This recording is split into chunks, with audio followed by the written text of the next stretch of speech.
Je me rappelle que j'étais tout petite et tout le monde avait justement frères et sœurs. Et moi, je voulais en avoir. Je me rappelle encore quand mon papa, avant que mon papa décède, ma mère, elle avait perdu deux enfants après moi. Et aujourd'hui, voilà, à cause de cette histoire de la génétique, de ce problème de Gabriel, de mon fils et tout ça, on est en attente de faire une étude parce que on croit vraiment que tout ça, parce que moi aussi j'ai perdu des enfants, on croit que tout ça, ça devient justement parce que maman, c'était mon gène malade, ça venait de maman. Alors que ces pertes de bébé, ça venait justement de là. Et moi, je me rappelle que je disais toujours à maman, je veux je veux des frères, des sœurs, mais s'il te plaît, donne-moi un frère, un grand frère. Il faut que ce soit un garçon et que soit plus grand que moi. Je ne sais pas comment elle pourrait faire ça, mais bon. Euh, et la pauvre, en plus, mon papa, il est décédé, mais je continuais de demander ça. Toujours, je demandais ça. Parce que j'ai senti beaucoup de solitude. Beaucoup de solitude. Il n'y avait pas trop d'enfants dans mon petit village. Il y avait 3 ou 4 garçons en plus. Et c'était avec eux que je jouais. J'ai vécu mal. Je me sentais très seule. Très seule. Ça m'a fait apprendre aussi à être une femme, hein, bien sûr. Histoire. Mais j'ai eu trop mal vécu cette situation, oui. Ça j'ai trop souffert. Euh, Surtout que ma famille, elle n'était pas... Je n'avais plus personne. Et au bout d'un moment, je n'avais pas grand-père, grand-mère. J'ai jamais connu grand-père, grand-mère, mamie, papy, tante, tata. Bah, tout le monde était... D'un côté, on s'est éloigné parce que mon papa il avait décédé très tôt. D'autre côté, bah, tous étaient partis à l'étranger, alors je n'avais personne, j'avais que maman. Et effectivement, bah, c'est pas facile, c'est un peu dur. Même si on est comme les poules à l'air, parce qu'on est tout le temps dans la rue, mais il n'y en avait pas si tant de monde que ça. Et je m'ai sentie très seule. Après, plus tard, justement, ma mère m'a connue, s'est remariée. Moi, j'ai commencé à travailler à 14 ans. Bon, à 15, pour être plus juste. Ma mère s'est mariée, j'avais 14 ans. Et je me suis très révoltée. Pas parce qu'elle s'est mariée, mais parce que cette personne... j'étais déjà une femme à cette époque. Et elle avait eu des opportunités d'avoir des autres personnes. Et moi, j'étais toujours d'accord. Même parce que, voilà, je voulais un frère encore. Même s'il n'était pas plus âgé que moi. Mais je voulais vraiment une famille comme tout le monde. Mais quand ma mère s'est mariée avec cette personne, ça n'a pas marché jamais. Et quand elle m'a dit qu'elle était enceinte, parce qu'une fois de plus, elle a continué de perdre 2 ou 3 bébés. Et quand finalement elle m'a dit, bah voilà, cette fois-ci, c'est bon, j'étais très révoltée. Je ne l'ai pas accepté. Jamais. J'ai jamais accepté sa grossesse. J'étais révoltée. Moi et mon beau-père, on ne s'entendait pas de tout. Il était très méchant. Pour maman aussi. Mais ma maman aussi, elle avait un grand désir d'avoir un autre enfant. Alors que c'est curieux de toujours vouloir un enfant, un frère, une soeur. Et le jour qu'elle m'annonce qu'elle va l'avoir, je dis non, je ne l'accepte pas. Et le jour que maman, elle sent qu'elle va accoucher, mon beau-père, il était pompier. Et ce qu'il fait, c'est génial, quoi. C'est d'une générosité incroyable. C'est que ma mère, elle dit, bah voilà, il ne conduisait pas. Moi, à l'époque non plus, hein, encore. Et ma mère, j'ai étudié le soir. parce que j'avais commencé déjà à travailler à 15 ans. Et à cette époque, j'avais 17. Et j'arrivais à la maison autour de minuit et demi à peu près. C'était un vendredi. Et normalement, le vendredi, je retournais jamais à la maison à cette heure-ci. Hein, c'est impossible, hein, c'est le week-end. J'étais jeune. Je sortais avec les amis.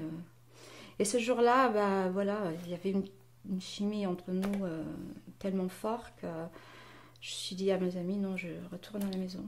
Et quand j'ai arrivé, ma mère, elle m'attendait pour me dire qu'elle y va accoucher. Et mon beau-père, il dormait. Je me suis dit, mais attends, mais tu fais quoi m'attendre? Mais c'est pas possible. Et elle me dit, non, mais je voulais que tu sois la première. Et elle savait que j'acceptais pas cette grossesse et que je voulais pas de frère. Là, c'était une... Et là, à ce moment, bah, je dis, mais appelle ton mari, quoi. Mais il est pompier, bah, il se débrouille, il fait quelque chose. Et elle a été le réveiller. Et ce qu'il fait, il appelle l'ambulance. L'ambulance vient. Il envoie. Il va pas. Il reste à la maison. Et ce jour-là, j'ai découvert que j'aimais mon frère. Et je l'aimais tellement fort. Mais tellement fort comme si c'était mon enfant, mon propre enfant. Et qui s'est dédié à mon frère, en fait, parce que j'avais déjà 17 ans. Alors, j'avais 17 ans, j'avais commencé à travailler à 15. J'étudiais, je faisais mes études le soir, alors que j'étais pas une gamine de tout. J'étais déjà une femme.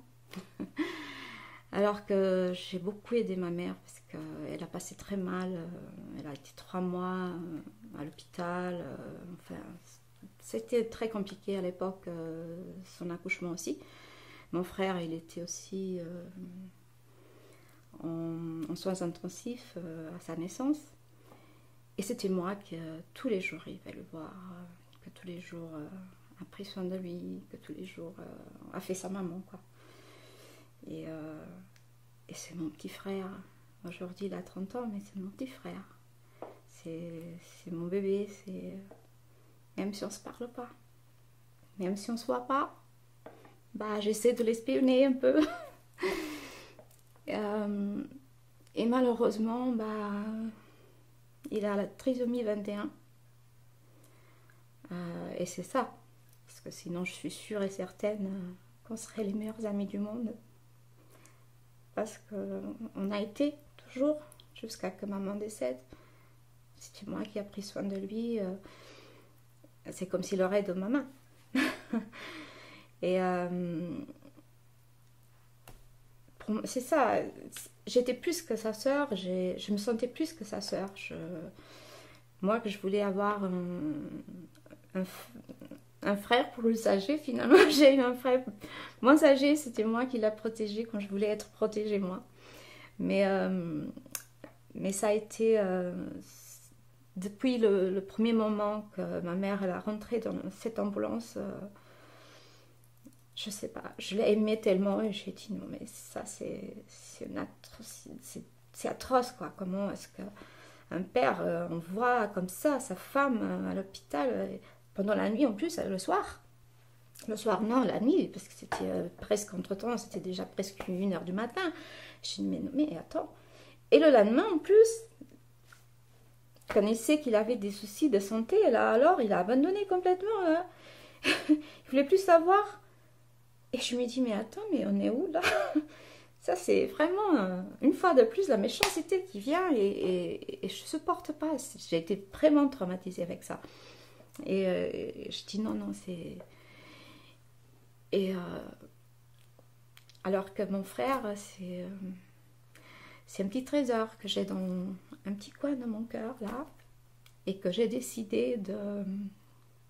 J'ai beaucoup bataillé, beaucoup lutté pour lui. J'ai tout fait pour le prendre avec moi. J'ai avocat pour le bien, pour le mal. J'ai tout fait ce que j'ai pu. Mais il est son père. Et mon frère, il a une pension d'handicap. stupide. Et voilà, au bout d'un moment, bah, j'étais obligée de laisser la faire. Même étant têtue, je l'ai été pendant des années. Mais au bout d'un moment, j'ai trop souffert et mon frère aussi. Et pas tant pour moi, mais pour lui. Parce qu'avec sa maladie, il n'arrive pas à comprendre bien les choses. Et il est très influençable, logiquement. Et pour lui, j'ai laissé tomber et je lui ai dit, bah, je ne peux pas continuer à le faire souffrir. Parce que je venais d'un côté, je disais une chose, je faisais, après venait son père, après venait sa belle-mère. Bon, c'était très compliqué pour lui. Et pour lui, je lui ai dit, bah, je l'aime, je veux qu'il soit bien, alors je m'éloigne. Comme ça, j'espère qu'il soit heureux. Je serai là toujours, bien sûr, si un jour il faut. Mais pour son bien, je le garde là. Je expionne. J'essaie d'avoir toujours des nouvelles, bien sûr. Mais ça a duré pas longtemps mon rêve d'avoir un frère, une sœur. C'est comme ça, c'est la vie. On ne peut pas tout savoir.